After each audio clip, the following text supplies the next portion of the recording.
Dice Tony Vinciquerra, que es el CEO de Sony Pictures, que no entiende por qué le ha ido tan mal a la película Kraven the Hunter, Kraven el Cazador. Yo toda la vida lo conocí en los cómics por el nombre de Kraven, así que no les voy a estar mencionando ningún Kraven ni nada de eso, más que Kraven el Cazador.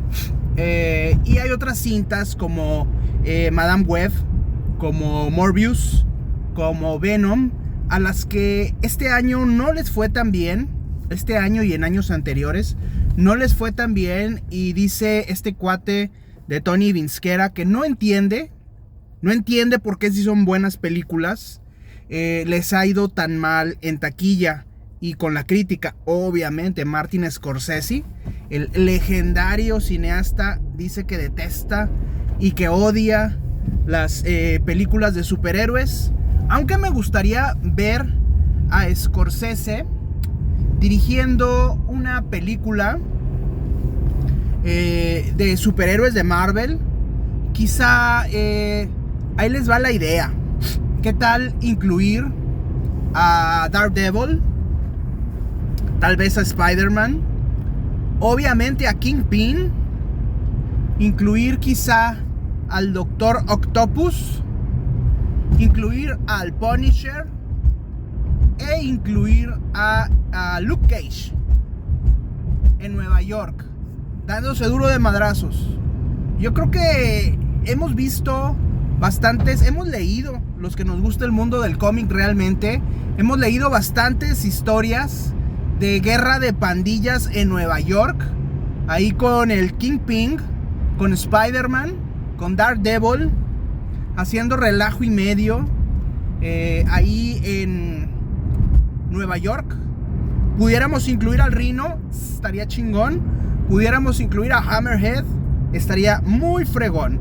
Y yo creo que ese tipo de película sí lo pudiera dirigir en algún momento Martin Scorsese. Ahora bien, regresando con Vinciquerra, hay que de plano señalarle al señor que no conoce los cómics. Kraven el Cazador no tiene absolutamente nada que ver con el personaje de Kraven. Y aquí lo importante, quizá lo que debe de hacerle algo de ruido a Vinciquerra, es que esta cinta de Kraven el Cazador no es una película mala. Es una película de acción que se defiende, que tiene momentos interesantes, tiene buenos personajes, tiene una que otra actuación buena. El problema es que, como les digo, no tiene nada que ver este Kraven de la película. Este Kraven que interpreta el actor Aaron Taylor Johnson, que ya muchos lo están candidateando para ser el próximo James Bond. Y eso es parte del problema. Kraven termina siendo un héroe, un superhéroe. Kraven termina siendo alguien que se deshace y se encarga de los malos. Es un antihéroe porque los mata definitivamente a algunos de ellos. A otros los pone en situaciones medio complicadas para que solitos se den en la madre.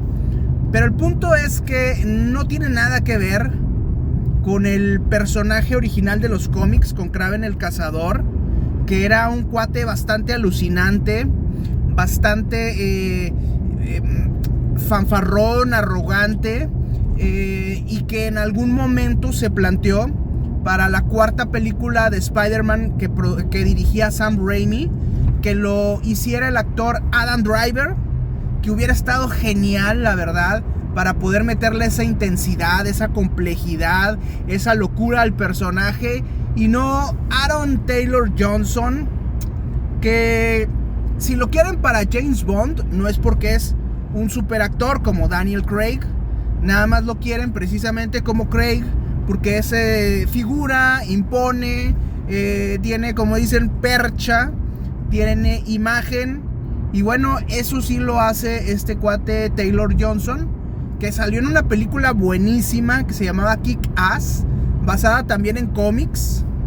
Nada más que ahí hacía un personaje medio de nerd, medio vulnerable, medio tipo Peter Parker, y salía con la interesante Chloe Moretz, que era Hit Girl, y con el alucinante Nicolas Cage como Big Daddy.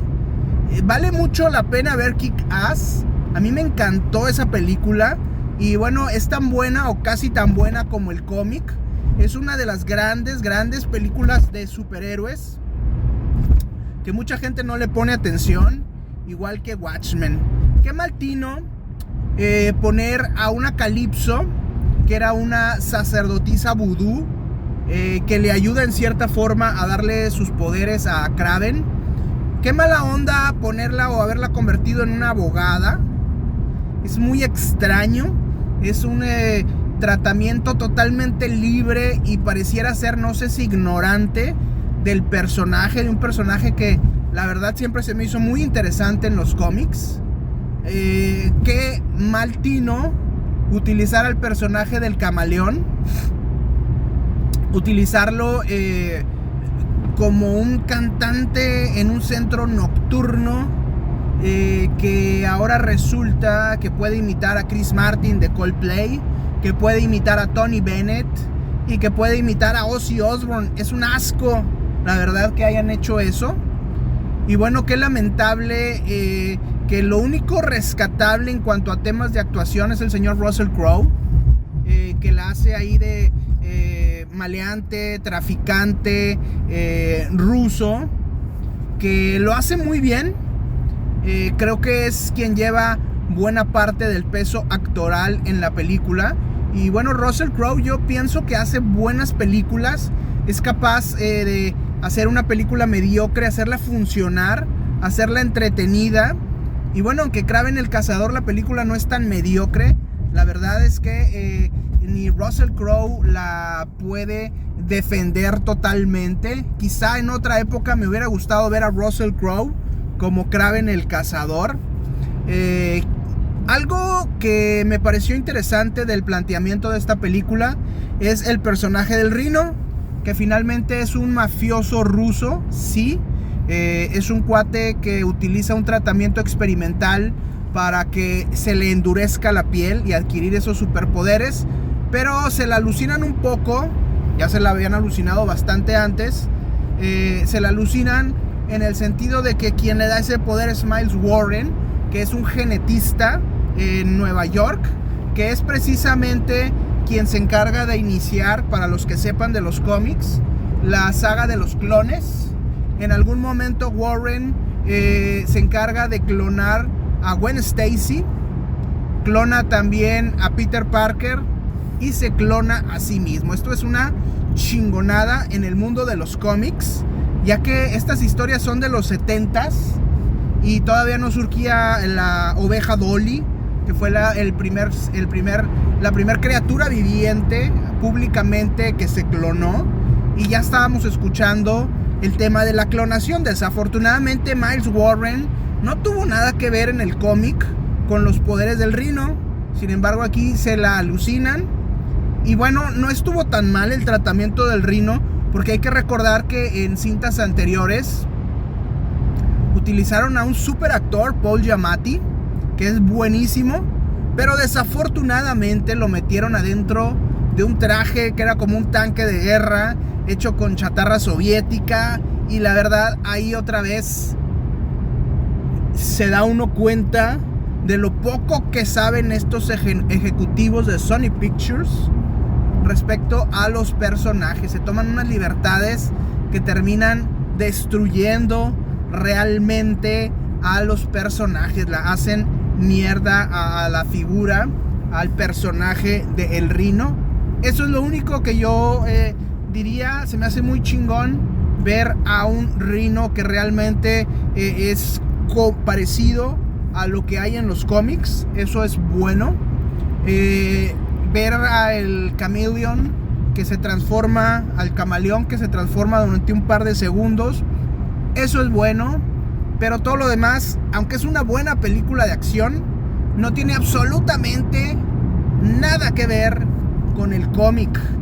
Debieron de haber tomado historias, por ejemplo la que ya hemos mencionado, la de Kraven Last Hunt, que es una super historia.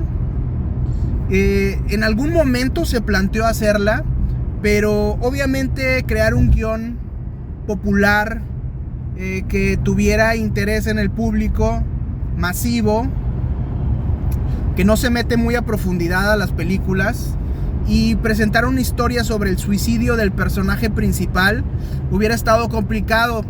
Fue una historia polémica en el mundo de Marvel, llevar a Kraven el cazador a finalmente terminar sus cacerías, decir que él ya acabó, ya ganó, y pegarse un tiro, pues fue algo bastante arriesgado en la época, si no mal recuerdo, 1987, cuando se publica esta historia de Kraven's Last Hunt. Y bueno, a final de cuentas, muchos hubieran dicho que se copió la historia de Kill Bill Volumen 2, donde vemos a Bud, el hermano de Bill, dispararle unas balas de sal a la novia, a The Bride, interpretada por Uma Thurman, y después drogarla para dejarla inconsciente y enterrarla viva. Eso es precisamente parte del tratamiento de lo que sucede en Kraven's Last Hunt. No me queda ni la menor duda que Tarantino se fusiló parte de esa historia para esta historia, este subplot que aparece en Kill Bill 2. Entonces ya de alguna manera se la ponían muy complicada a los productores, a los creadores, a los escritores de esta cinta, porque ya era un planteamiento que habíamos visto en una película muy famosa. Sin duda se las ganó el listillo de Quentin Tarantino. Quien vaya a ver Kraven el Cazador no se va a aburrir. Si no sabe nada del cómic, va a decir ¿qué pedo con esto? ¿Quién es Kraven? ¿Por qué esto? ¿Por qué el otro? Y no va a entender ni madre. Quien sabe sobre cómics va a decir ¿de qué demonios estamos hablando aquí? Esto no tiene nada que ver con Kraven. Y precisamente eso es lo que no entiende Tony Vinsquera. No entiende que no entiende ni madre de los cómics. No entienden que Kraven no era un antihéroe, era un villano. Y bueno, oportunidades más que se les van a estas personas de hacer una buena película interesante, respetable, decente, trascendente. Ni hablar, Sony Pictures, ojalá no hubiera tenido nada que ver Sony Pictures con estos personajes de Marvel. Los está desmadrando, está denigrando y haciendo polvo el cine de superhéroes. Y ni hablar, ojalá y Scorsese se anime.